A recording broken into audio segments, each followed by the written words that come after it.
انشاءاللہ عز و جل آج آپ کی بارگاہ میں معراج کا واقعہ بیان کرنے کی کوشش کروں گا۔ چنانچہ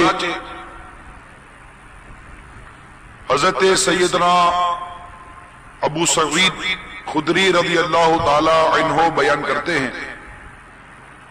کہ نبی رحمت شفیع امت صلی اللہ تعالی علیہ وسلم سے آپ کے اصحاب نے عرض کیا، آپ ہمیں شب معراج کا واقعہ بیان کیجیے۔ چنانچہ نبی رحمت صاحب معراج صلی اللہ تعالی علیہ وسلم نے معراج کا واقعہ بیان فرمایا۔ مختلف احادیث اور مختلف راویوں کے حوالے سے، کتب احادیث کے حوالے سے جو روایتیں کتابوں میں نقل ہیں ان کا مجموعہ عرض کرنے کی کوشش کروں گا۔ چنانچہ سرکار مدینہ صلی اللہ تعالی علیہ وسلم نے ارشاد فرمایا، میں نے مسجد حرام میں عشاء کی نماز پڑھی، پھر میں سو گیا، پھر ایک آنے والا آیا اور اس نے مجھے بیدار کیا، مجھے کچھ نظر نہ آیا، پھر میں مسجد سے باہر نکلا اور غور سے دیکھا تو مجھے کھچر سے مشابہ ایک جانور نظر آیا، اس کے کان اوپر کو اٹھے ہوتے، اس سے براق کہا جاتا ہے۔ مجھ سے پہلے انبیاء علیہ السلام اس قسم کے جانور پر سواری کرتے تھے، جہاں تک اس کی نظر ختم ہوتی وہاں اس کا قدم رہتا۔ میں اس میں سوار ہو گیا اور جو سرکار صلی اللہ تعالی علیہ وسلم کو لینے کے لیے حاضر ہوئے تھے وہ جبرائیل علیہ السلام تھے۔ انہوں نے نبی پاک صلی اللہ تعالی علیہ وسلم کے براق کی رکاب تھامی، حضرت سیدہ میکائیل علیہ السلام نے لگام تھامی اور آقا مدینہ صلی اللہ تعالی علیہ وسلم براق پر سوار ہوئے۔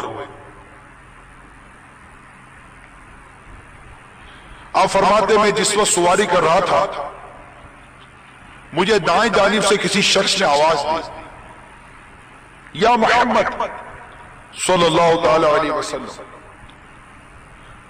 میں آپ سے سوال کرتا ہوں، مجھے دیکھو۔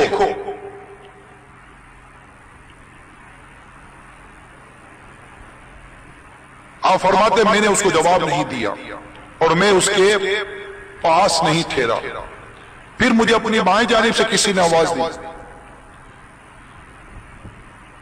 میں نے اسے بھی نہیں دیکھا اور اسے بھی کوئی جواب نہیں دیا۔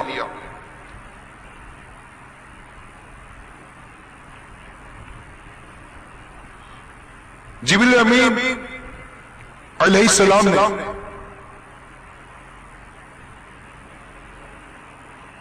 اس شخص کے بارے بتایا کہ جس نے پہلے آپ کو آواز دی وہ یہودی تھا، اگر آپ اسے جواب دیتے اور اس کے بعد ٹھہرتے تو آپ کی امت یہودیت کی طرف مائل ہو جاتی، اور دوسرے نے جو آپ کو آواز دی وہ نصرانی یعنی عیسائی تھا، اگر آپ اسے جواب دیتے یا اس کے بعد ٹھہرتے تو آپ کی امت عیسائیت کی طرف مائل ہو جاتی۔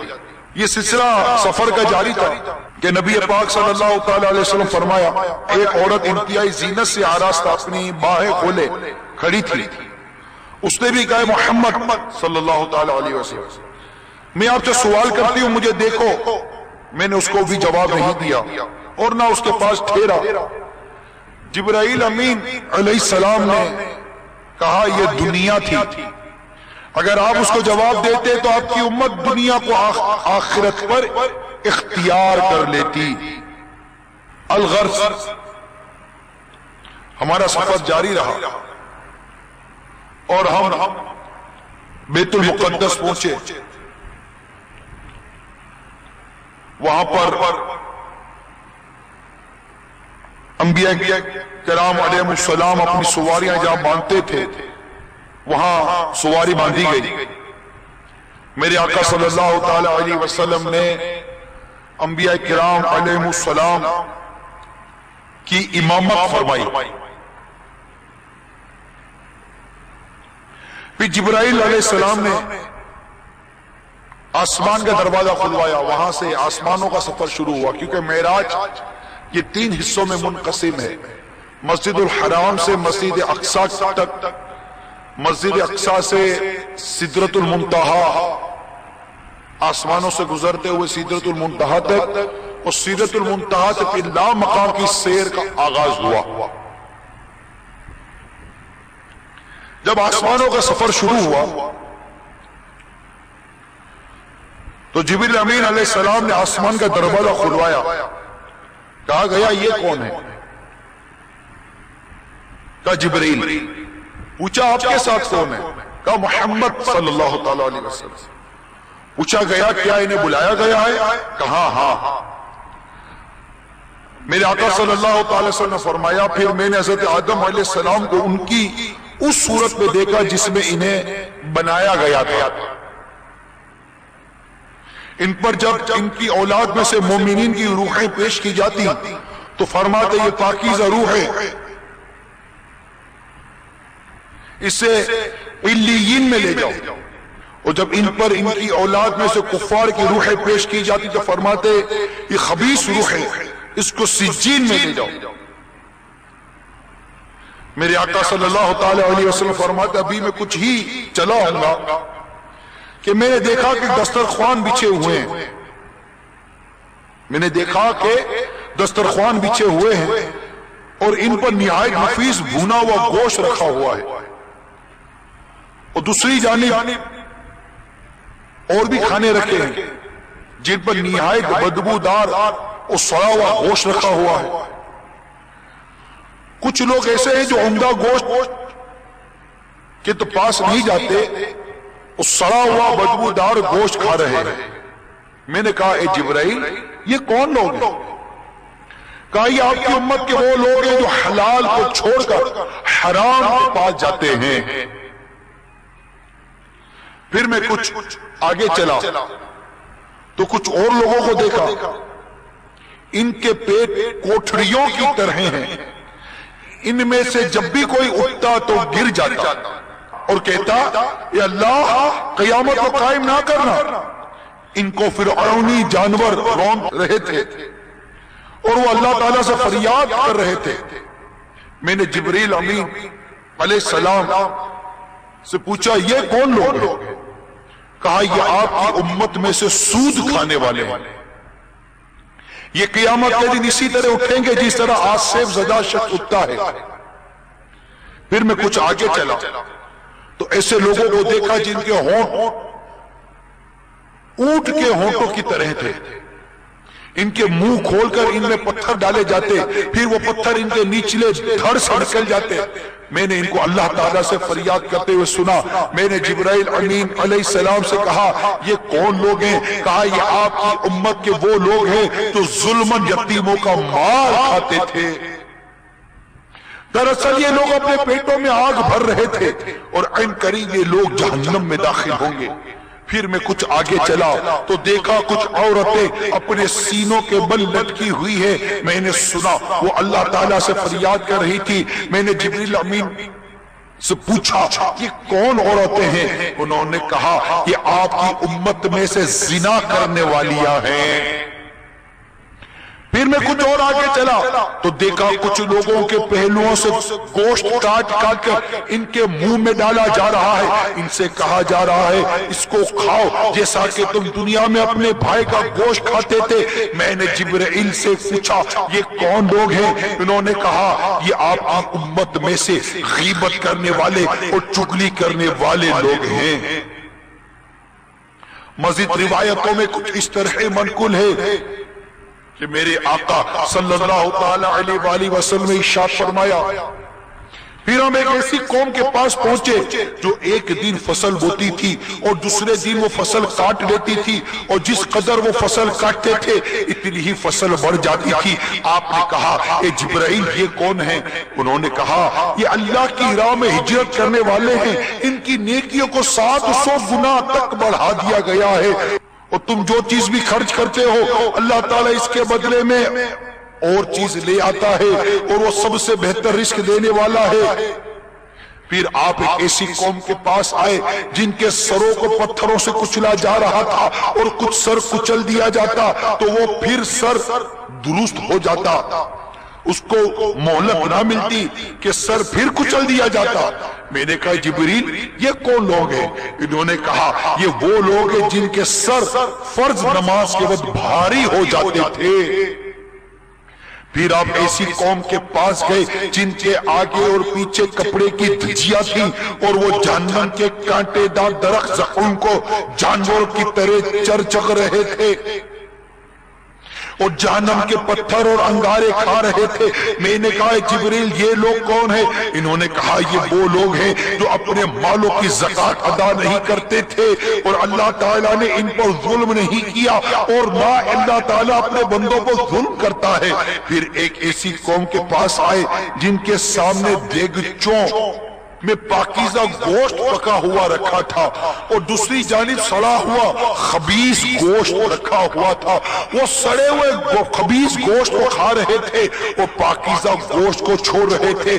میں نے پوچھا اے جبریل یہ کون ہے؟ بتایا گیا یہ وہ لوگ ہیں کہ انہوں نے اپنی طیب پاکیزہ بیویوں کو چھوڑ کر رات بھر بدکار عورتوں کے پاس گزارتے تھے۔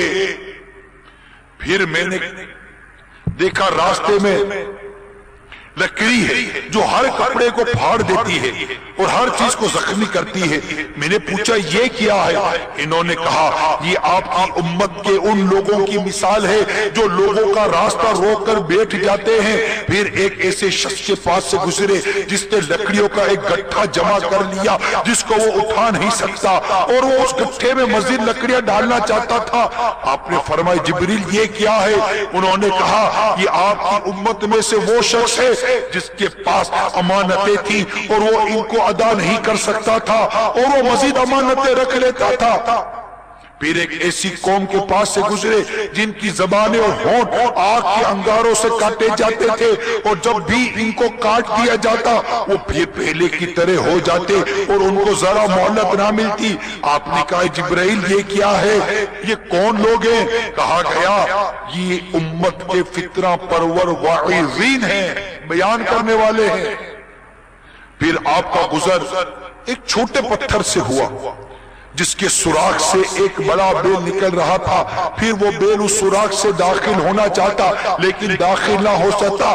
آپ نے پوچھا یہ کیا ہے؟ بتایا گیا یہ وہ شخص ہے جو کوئی بات کہہ کر اس پر نادم ہوتا، اس کو واپس لینا چاہتا، واپس نہیں لے سکتا۔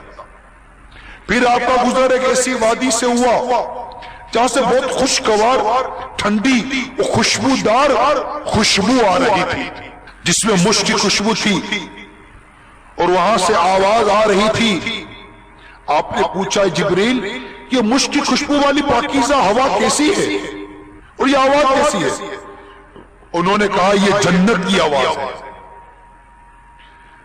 جو یہ کہہ رہی ہے کہ اے اللہ عز و جل مجھ سے کیا ہوا اپنا وعدہ پورا کر اور مجھے میرے عہد عطا فرما، کیونکہ میری خوشبو، میرا ریشم، میرا سندس اور استبرق اور میرے موتی، میرے مرجان، میرے مونگے، میرا سونا اور چاندی، میرے کوزے اور کٹورے، میرا شہد، میرا دودھ اور میری شراب بہت زیادہ ہو گئے ہیں، بس تو اپنے وعدے کے مطابق مجھے اہل جنت عطا فرما۔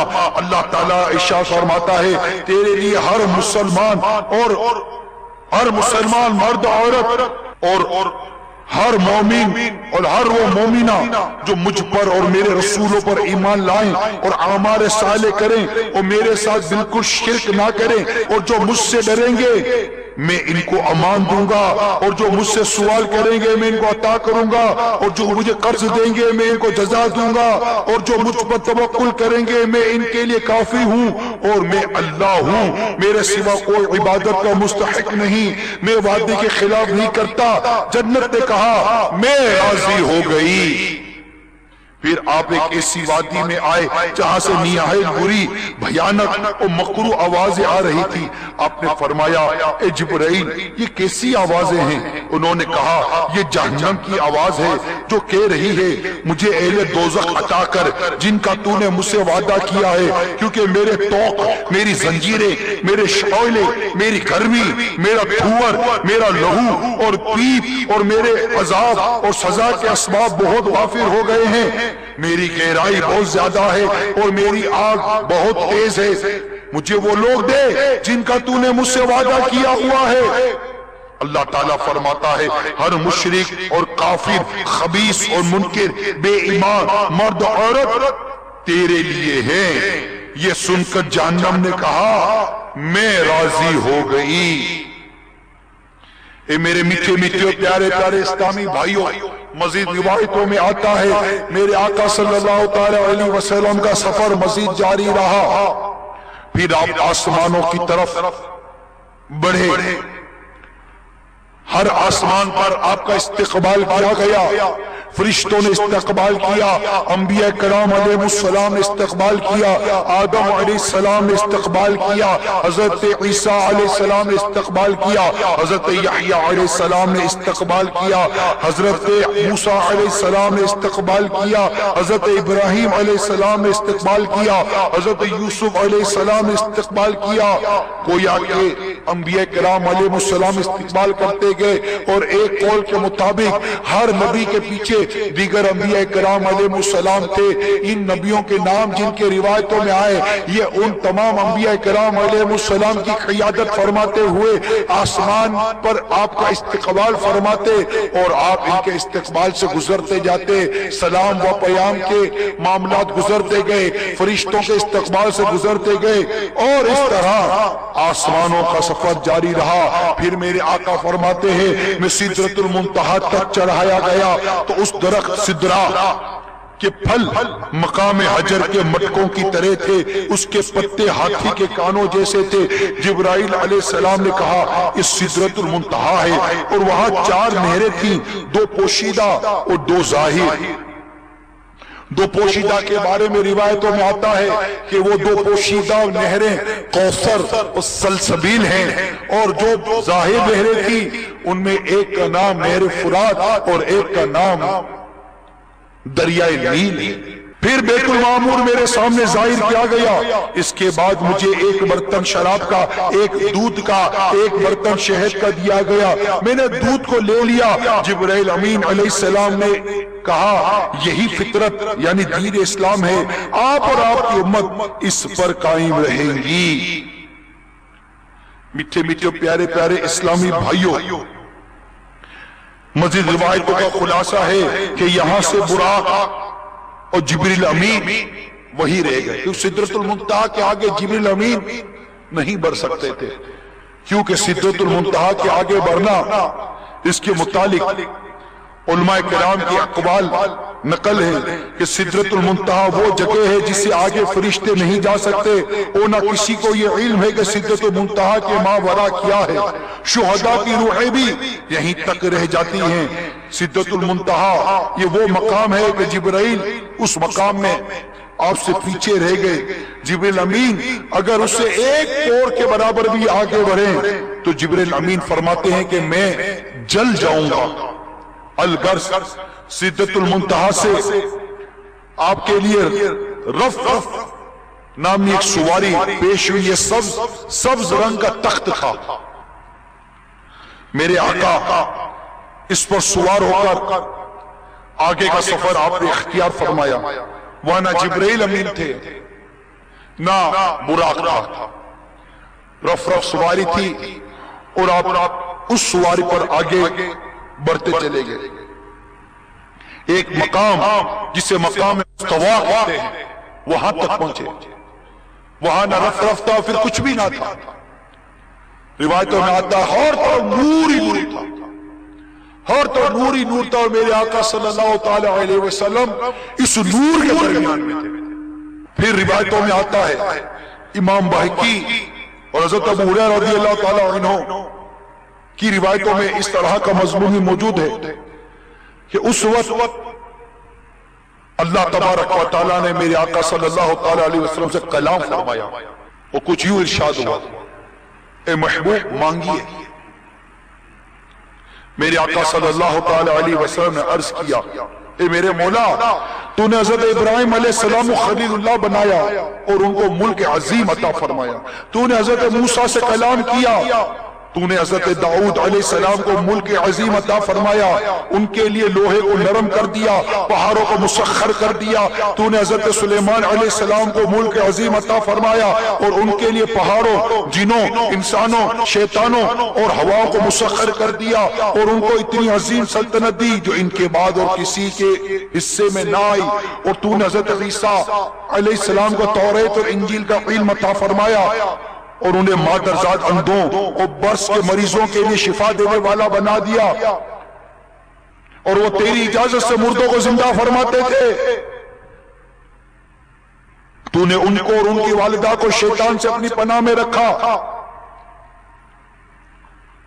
جب میرے آقا صلی اللہ تعالیٰ علیہ وسلم نے اللہ کی بارگاہ میں عرض کی تو میرے رب نے ارشاد فرمایا، اے میرے محبوب، میں نے آپ کو اپنا خلیل بنایا، اور تورات میں لکھا ہوا ہے کہ وہ خلیل الرحمان ہیں، اور تمام لوگوں کی طرف آپ کو بشیر اور نذیر بنا کر بھیجا، آپ کو شرح صدر کیا، آپ سے بوجھ دور کر دیا، آپ کے ذکر کو بلند کیا، جب بھی میرا ذکر کیا جاتا ہے اس کے ساتھ میرے حبیب آپ کا ذکر بھی کیا جاتا ہے۔ کیا اذان میں آقا کا ذکر نہیں کیا جاتا؟ کیا کلمے میں آقا کا ذکر نہیں کیا جاتا؟ اور آپ کی امت تمام امتوں سے بہتر بنائی گئی، آپ کی امت امت عادلہ بنائی گئی، آپ کی امت کو اول و آخر بنایا گیا، اور آپ کی امت کے بعض لوگوں کے دلوں میں آپ کی کتاب رکھی گئی، اور ان کا کوئی خطبہ اس وقت تک درست نہیں ہوگا جب تک وہ آپ کے عبد اور رسول ہونے کی گواہی نہ دیں، اور میں نے آپ کو ازروع خلق کے تمام انبیاء میں اول اور ازروع بعثت کے تمام انبیاء میں آخر بنایا، آپ کو سبع مثانی یعنی سورہ فاتحہ اور سورہ بقرہ، آپ کو سورہ فاتحہ اور سورہ بقرہ کی آیات عرش کے خزانے کے نیچے سے دی ہیں جو آپ سے پہلے کسی نبی کو نہیں دی۔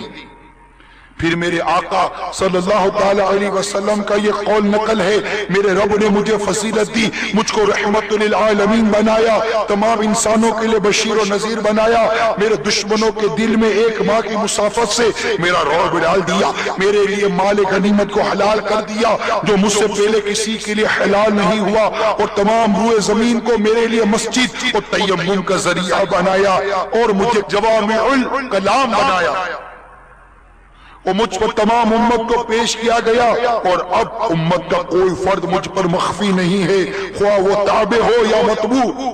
پھر مجھ پر 50 نمازیں فرض کی گئیں جو کہ بعد میں حضرت موسیٰ کلیم اللہ علی نبینا علیہ السلام کی سفارش اور ہماری مدد انہوں نے فرمائی، اور وہ 50 نمازیں 5 ہو گئیں کہ جب میرے آقا صلی اللہ تعالیٰ علیہ وآلہ وسلم اپنے رب کا دیدار کر کے 50 نمازوں کو تحفہ لے کر واپس لوٹے تو چھٹے آسمان پر حضرت موسیٰ کلیم اللہ علی نبینا علیہ السلام سے پھر ملاقات ہوئی، 50 نمازوں کا بیان ہوا، حضرت موسیٰ کلیم اللہ علی نبینا علیہ السلام نے عرض کی آپ کی امت 50 نمازیں نہیں پڑھ سکے گی، کم کروا لیجئے۔